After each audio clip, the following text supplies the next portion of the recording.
Hey everybody, it's your boy SergDragon, and after a 2-week holiday hiatus, we are finally doing the Heaven's Monsters podcast back at our job site with the return of Terrence, aka T-Money. If you smell what the lion is cooking.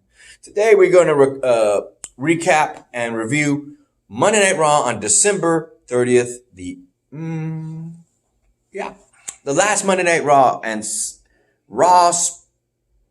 No, it wasn't the Raw episode of the year, but it wasn't the last WWE special of the year. That would be WWE Backstage. That would be the last special. So I was literally walking into the New Year's after that. So we're going to cover Monday Night Raw, and since they recapped the best moments in NXT history on New Year's Day, we're going to just recap the awards on who was nominated and who won the awards by popular vote by the fans. So we're going to do that. So, how was your year, my brother? Yeah, pretty good. Mine was too. Very good year for podcasts. We look forward to the next ones. All right, we start the show with Kevin Owens coming out, wanted to start the year with an ass whooping from Seth Rollins and AOP, mentioning what happened last week with Samoa Joe getting assaulted by Seth Rollins and AOP, knowing that... Assaulted, yeah. What did I say? Assaulted. Yeah. Assaulted. Same shit. Okay. You know what I mean. Mm-hmm. Anyway, when AOP jumps... And Seth Rollins, I'm about to say. Jump Kevin Owens. Here comes Samoa Joe. Back at like a daisy, even though he got thrown into a table. He had 7 days to heal up, so. He comes into Kevin Owens' aid, and they're backstage talking about now that both Samoa Joe and Kevin Owens have their eyes locked on Seth Rollins and AOP and their questionable leadership skills, and saying that now, because of Seth Rollins' choice with AOP, he made a mistake because now Kevin Owens will never be alone. He will have Samoa Joe backing him up. And those two are chummy. I'm guessing they knew each other from Ring of Honor back in the day. Mm-hmm. Yeah. Same with Seth Rollins, you think about it. Well, probably Samoa Joe came for Seth Rollins. Rollins probably was like going in college at the time when Samoa Joe was doing his thing in Ring of Honor. After that, we'd have the security guards escorting them out of the arena. Next up, we would have Aleister Black and Buddy Murphy going up against each other one-on-one. In that match, it would be pretty damn intense between these two trying to one-hit each other, but failing every time. But damn, they did not disappoint. Their high-flying striking skills and mocking one another. Ultimately, it would be Aleister Black who swings and miss on fade to black, but then recovers from Buddy Murphy's attack and hits him with another one and hits this time to actually get the win. Oh, but I think I remember now. I think Samoa Joe was doing his thing Ring of Honor while Seth Rollins was still in high school. Uh-huh.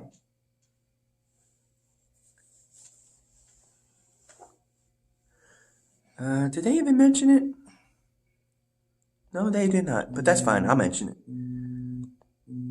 That's Pokemon. Hey. Didn't get it. That's fine. Another one. Anyway. Does Pokemon say he's hungry?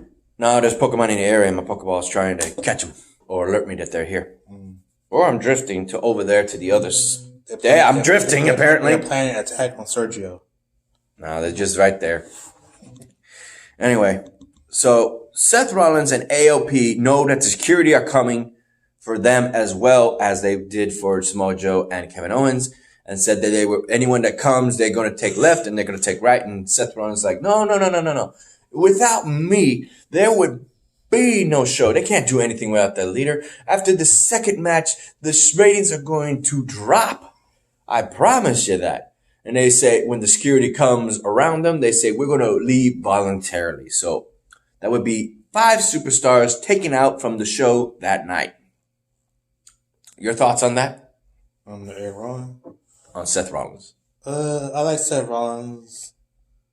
I like what he's doing. I just don't care for Kevin Owens and AOP. And was it true? Did the ratings go down? Yep. When he left? Mm-hmm. You sure? Yeah, the part that got the ratings cut was the Lana and the Rusev and Bobby Lashley thing. Hey, we'll talk about that in just a bit. In which case, next up, we got another incident with Eric Rowan and a green rookie superstar, native, there you go, that's the word. Amateur wrestler. Amateur, yeah, they're green. He's green. I got it from Stone Cold and Bill Goldberg. They say, this guy is green right now. So we got a green guy.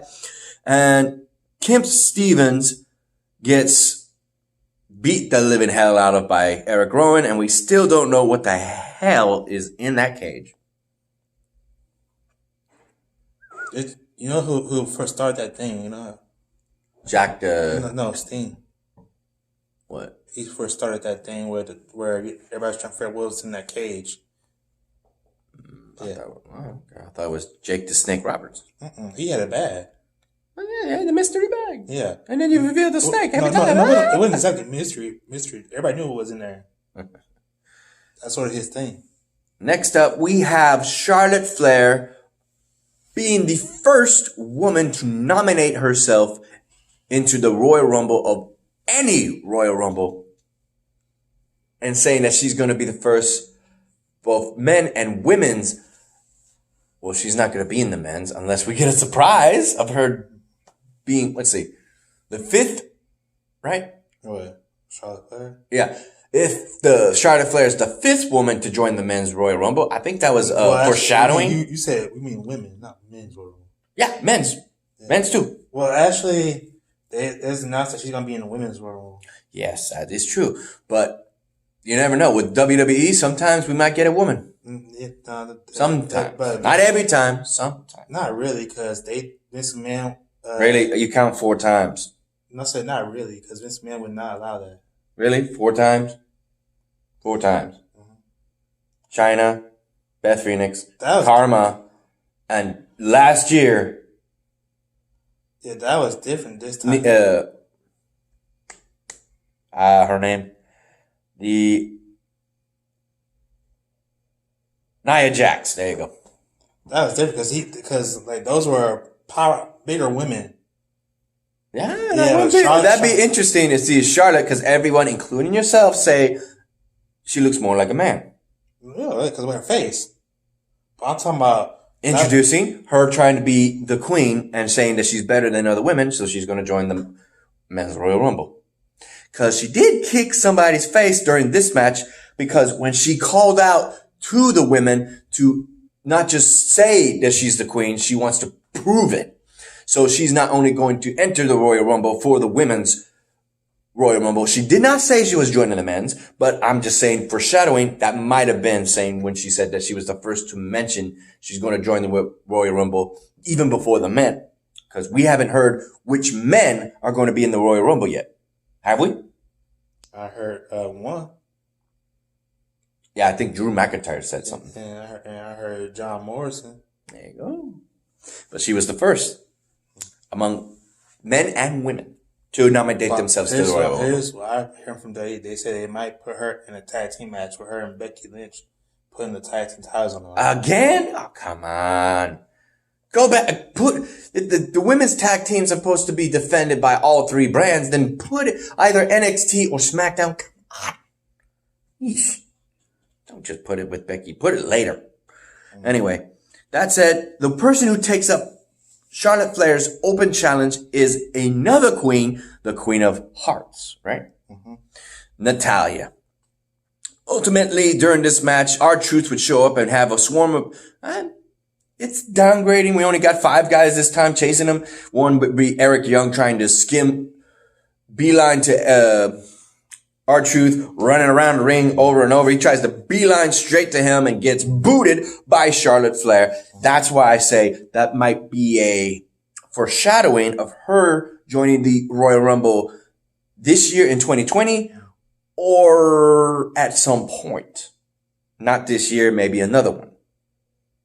year 2021, 2022. I can't say for sure. And after that, the match still continued despite being distracted, not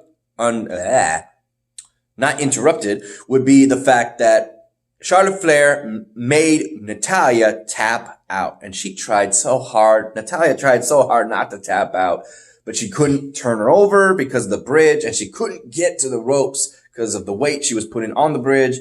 So Natalya, after 15 seconds, held as hard as she could and tapped out. But she gave Charlotte Flair a fight. I'll give you that much.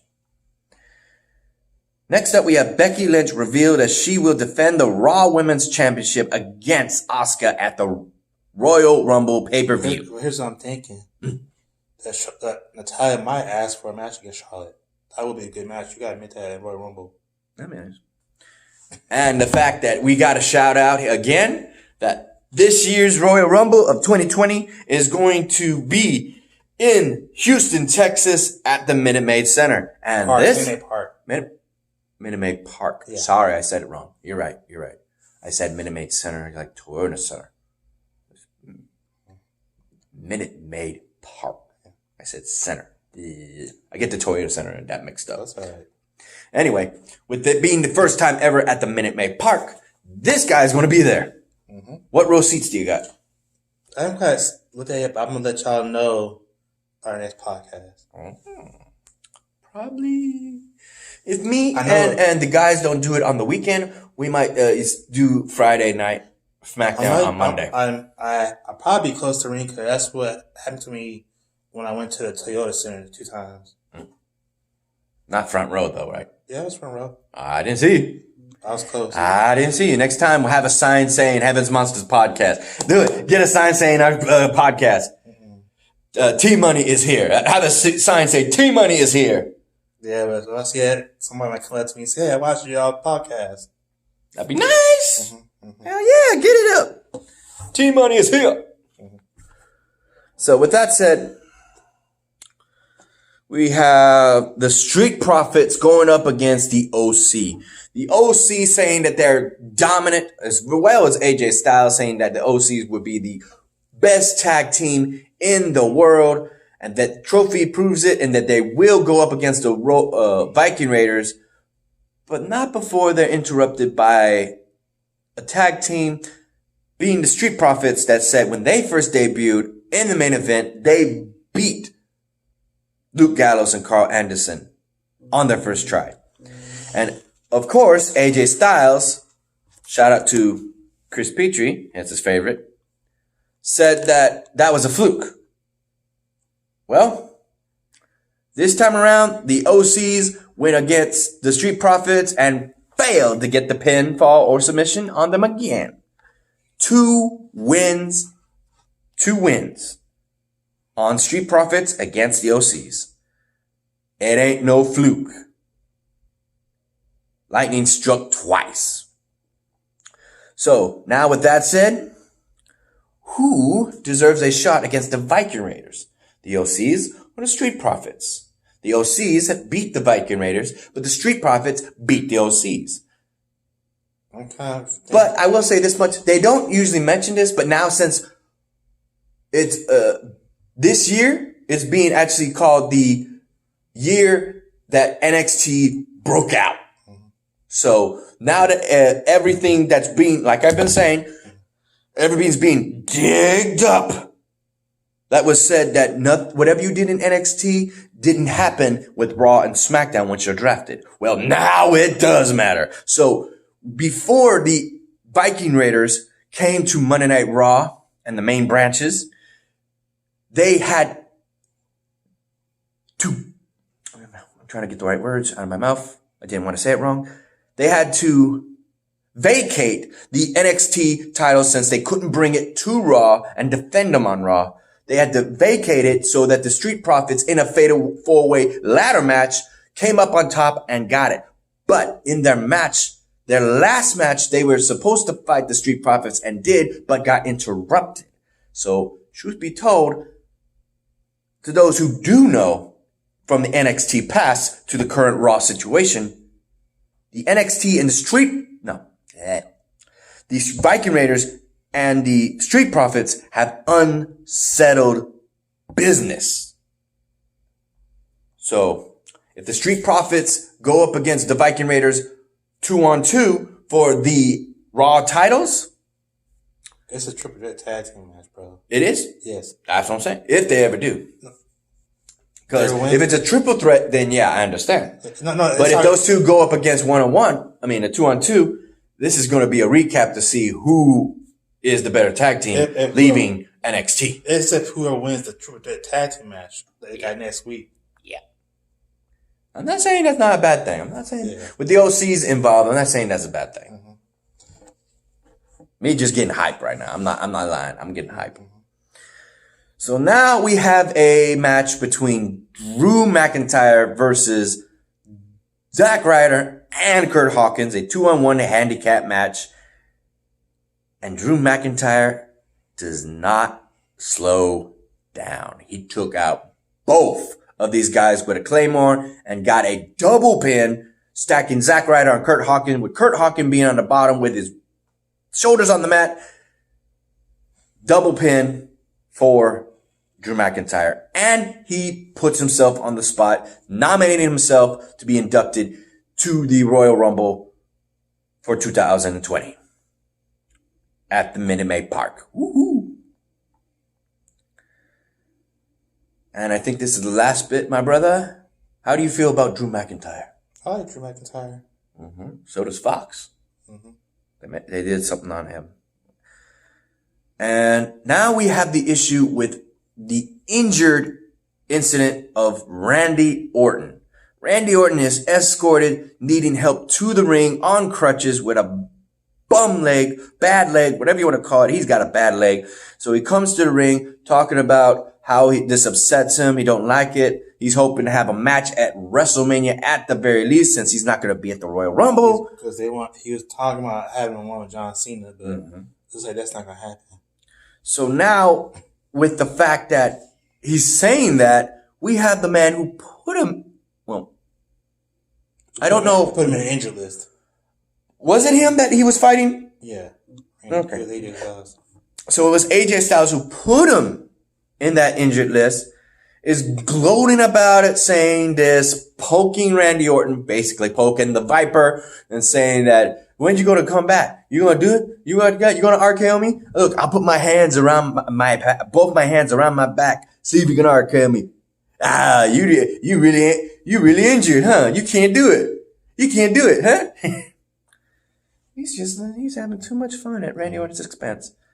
After him gloating for a while, Randy Orton comes back at AJ Styles with one crutch under his arm and says this, that the difference between him and AJ is that he's patient.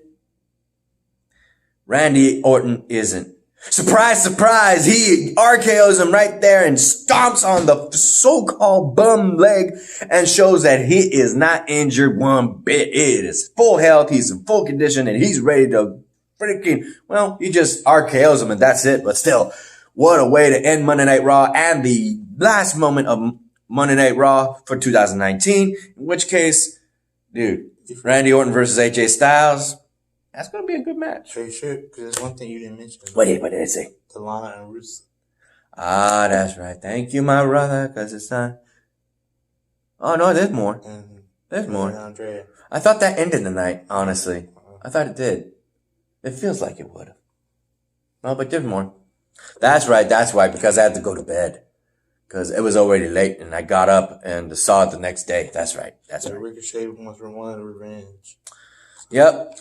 After Andrade insulting Rey Mysterio along with Zelina Vega, Ricochet would come out to pay respects and defend the name of Rey Mysterio and Humberto Carrillo. It wasn't Rey Mysterio he mentioned, it was Humberto Carrillo. Yeah. So Ricochet challenges Andrade, not for the title. I know that, not for the title. But ends up getting beat by Andrade.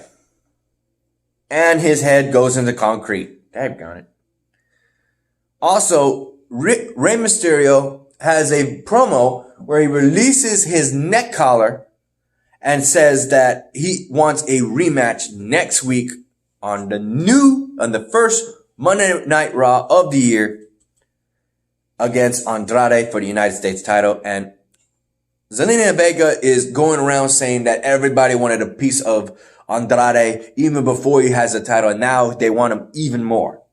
And if Rey Mysterio wants a shot, the challenge is accepted for the first Monday Night Raw of the year, 2020. So the United States title will be on the line. And oh my God. I watched this for the record. I watched Monday Night Raw with my boy Xavier Hill at my place. So this was kind of painful to watch. It ain't the first really time was. someone said crash your wedding. It's like, Nah, but the first thing happened was the fact that we had to watch that torture of seeing the Priest and Bobby Lashley follow Lana's script when everybody was screaming, Rusev Day, Rusev Day. And she was not liking it, saying Lana Day, Lana Day. They say Rusev Day, Rusev Day. And apparently they were rehearsing this? God damn, woman. She's got to be in control. Then we get apparently Lana's first husband before Rusev. He gets beaten up by Bobby. And then we're interrupted again, but this time by none other than the new Liv Morgan, saying that she would not let this wedding happen, knowing that the love of her life, the person who helped influence her to be different, was getting married. We all thought it was Bobby. Bobby's like, I have no idea who this chick is. She wasn't talking about Bobby. She was talking about Lana. I don't know if you noticed, Sergio, guess what they has done? What? They separate the Riot Squad. Yeah, obviously. No Sierra Logan. I don't know what she's going to do. Well, Sarah Logan. Yeah. Here's the thing. They want to push Liv Morgan. Mm-hmm. I see that. In which case, Lana beats the living hell out of Liv Morgan, and she is getting fed up, even though she had a kissy face with Bobby, and apparently both their oils crossed, and his darker oil showed on hers.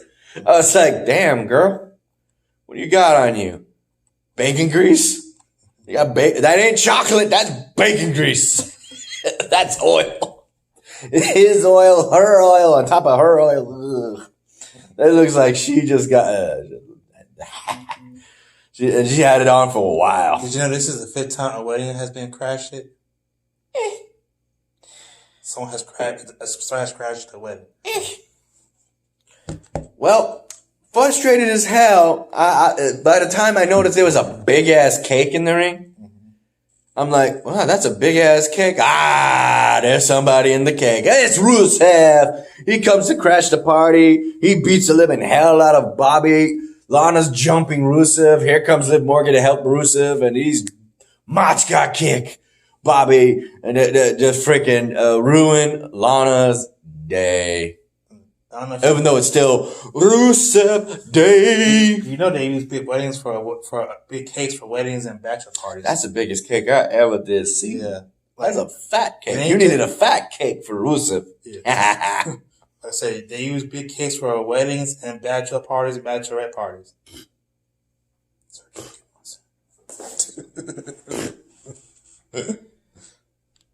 And I think that is it. No, that's it. So, next up, go ahead and look up who won the awards on NXT New Year's of 2020. January 1st. Yeah. While he does that, a shout out to our remaining Heaven Monsters podcast crew, Xavier Hill, Mike Henry, and Andre Mitchell. A link to their YouTube pages will be in the descriptions down below, as always. And a remaining shout out to Renee, Chris Petrie, Pharaoh, Andre, and Delvin.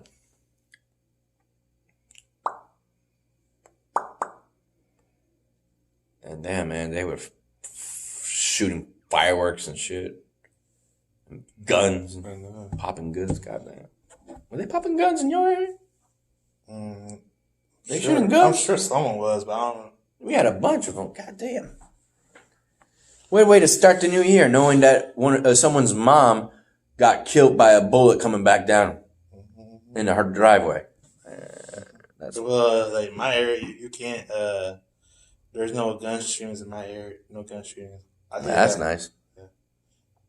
I don't think there's people do is just steal. That's about it. Damn, Adam Cole, motherfucker. God damn. So, ultimately, we would have the awards for Best of the Year.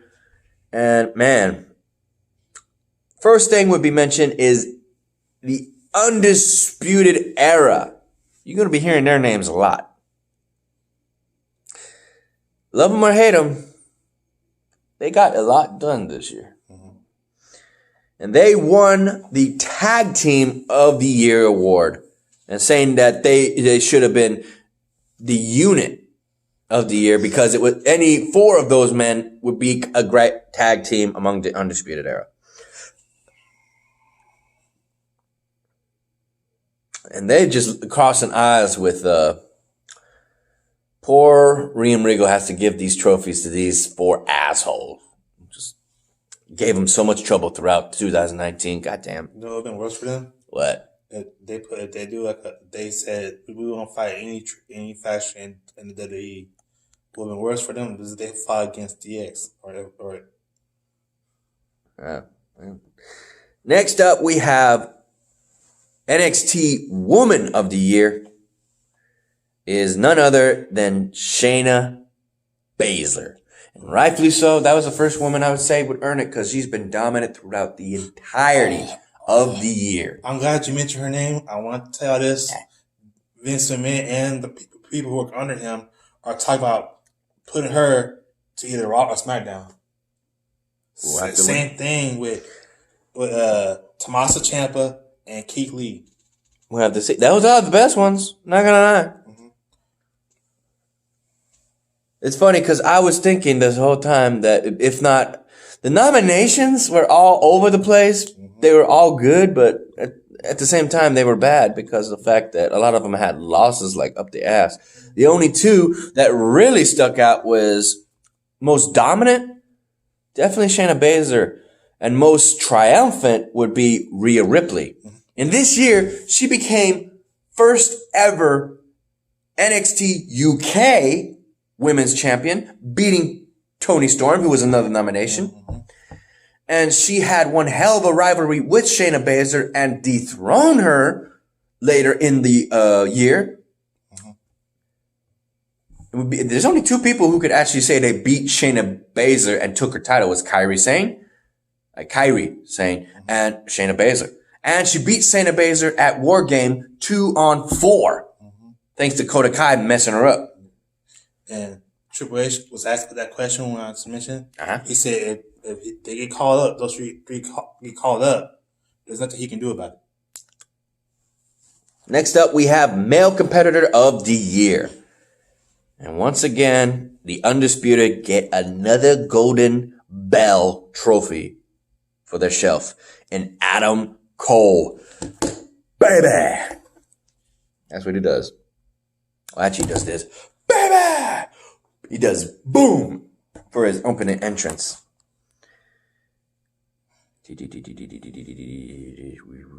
They got some best matches of the year, of course. Next up, we have Rivalry of the Year. And it would be the rivalry between Johnny Gargano and Adam Cole. And in that rivalry, Adam Cole won that, but he lost his title in the second bout with Johnny Gargano. And that was match of the year. That was match of the year. The second bout between those 2. And it was literally all 4 Undisputed Era against Johnny Gargano. He had all 3 of those guys whooping behind the referee's back, doing so much damage to him in 2 out of 3 falls. And the first fall was Adam Cole, but there's 2 falls after that, both tap out by Johnny Gargano. So Adam Cole tap out twice. He gave up twice. But in the end, he did one because of one mess up by Johnny Gargano. He did a finishing move that ended up him on the bottom after they fell from the cage or structure. And Adam Cole won by default. Tommaso Ciampa didn't do that in War Games, though. He made sure that Adam Cole was under him when he dropped him. He learned from Johnny Gargano's mistake. So Johnny Gargano got a trophy, as well did Undisputed once again. Adam Cole takes 2 golden bells.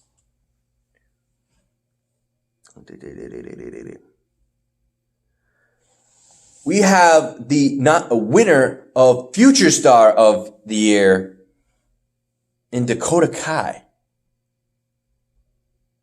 I was like, wait, what?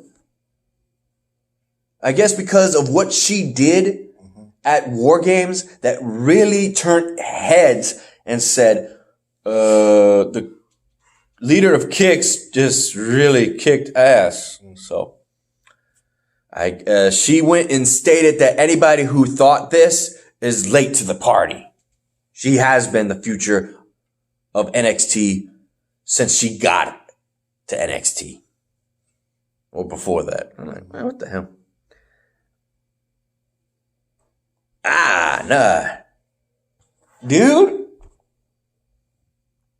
Correct myself. Rivalry of the Year.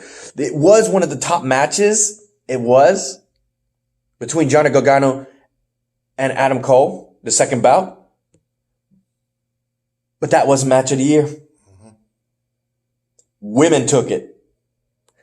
The Women's War Games took that match with Rhea Ripley winning it as well as Shayna Baszler losing it. So all the participants got a trophy, but if you think about it, there was only 6. It was 2-on-1. Like I said, the woman who had it going further up and getting most accomplished was Rhea Ripley. Dominant, Shayna Baszler, for sure. But it wasn't me that said that. It was the WWE said that, bro. Yeah, but you agree with them. That's the thing. That's why I'm looking at you, and you would agree with them. I have to, man. You would agree. I'm looking at you, bro. I'm looking at you, who's Mr. Yes Man. You know what they're trying to do, right? They trying what they does. Oh no, this was voted by the fans, for the record. Yeah, but here's the thing. Yeah. What they're doing is trying to impress Vince McMahon. Oh yeah, they impressed the fans though. Vince, different story. He's a stubborn old mule. Actually, like some of them, but they look at it as that we want to press Vince McMahon more than we press the fans. Yep. He owns the company. He's the reason why we are here in this company. We work for him. Yeah.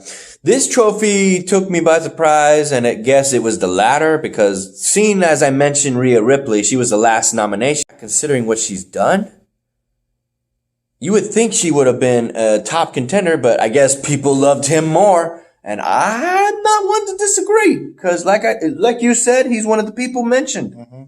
And this man taking the winning trophy for Breakout Star of the Year is bask in his glory. Keith Lee!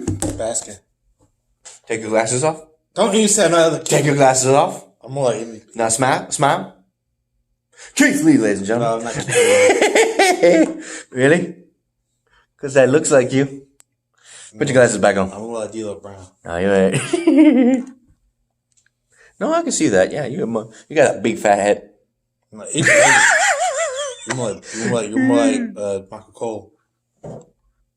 Young Michael Cole. Taller Michael Cole at that. I'm taller than him. Michael Cole Jr. I ain't no junior. Fuck you. I'm a Michael Cole. I'm a clone. Mm-hmm. Next up, we have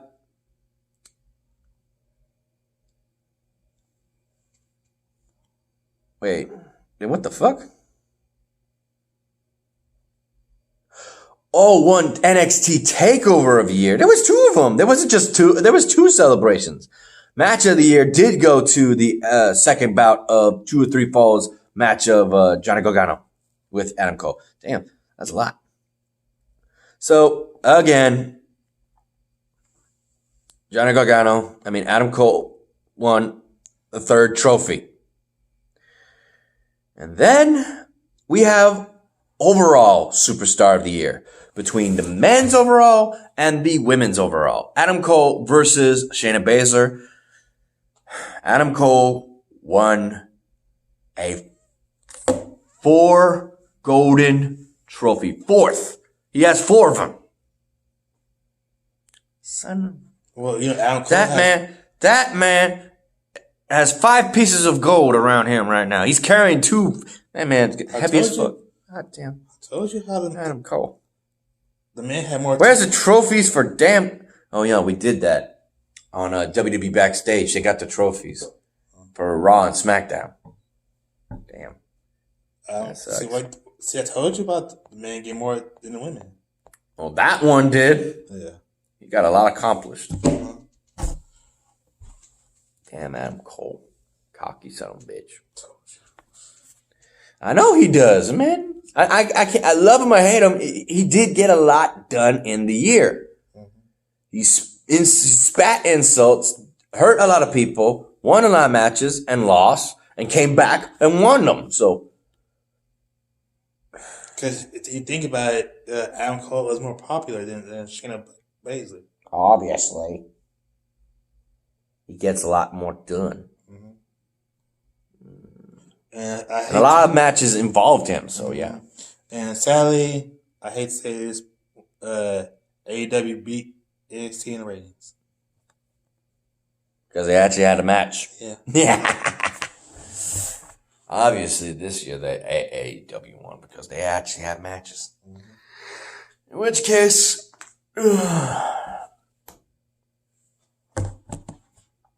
yeah, I think we might have to stop. We'll cover this Monday. Monday. AEW and Friday Night SmackDown. Because we got mentioned 2 legends came to AEW. I hope you liked this video, guys. I hope you had a damn good year.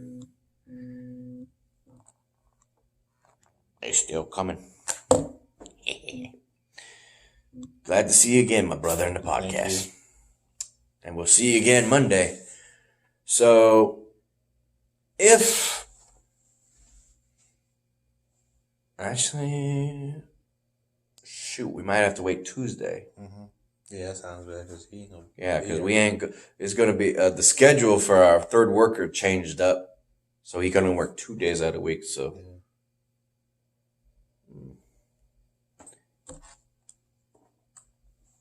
I might see what I can do. If you want, we can do just Monday Night Raw on Tuesday. That's fine. So, if nothing else, I can holler at Mikey, Xavier, or Chris, depending on which of you 3 or 1 want to come over to my place. Let me know. We'll do a AEW and SmackDown live podcast. No Impact, because the fact that Impact was just a review. That's it. No match. In which case, that's it. I was dragging this out. So, with that said, ladies and gentlemen, you like this video, give it a thumbs up. You didn't, give it a thumbs down. Hit that subscribe button right there if you like the content. And hit that notification bell. I don't know which side it is this time around. Hit the bell for the next Heaven Monsters podcast with your boy, SergDragon. And if not, Tuesday, your boy, T-Money. King of puppies. Got him. And we'll say it again. What? Puppies. No, not that. What'd you say after that? You know you want me to say it again. Yeah. Bring it back. Bring it back. Bring it back, well, Jack. I can't. I got to go with my favorite wrestler of all time, The Rock. You smell what? If you smell what the lion is cooking. There you go. Missed that. I missed that. I'm going to milk that. What you cooking? Damn, that was your cute mother. He got me. You smell what the lion is cooking. He got me. All right, then. For real, though, it's your boy, SergDragon, and this is your boy, T-Money. That's it. We're done. We'll see you next time. Peace. Peace.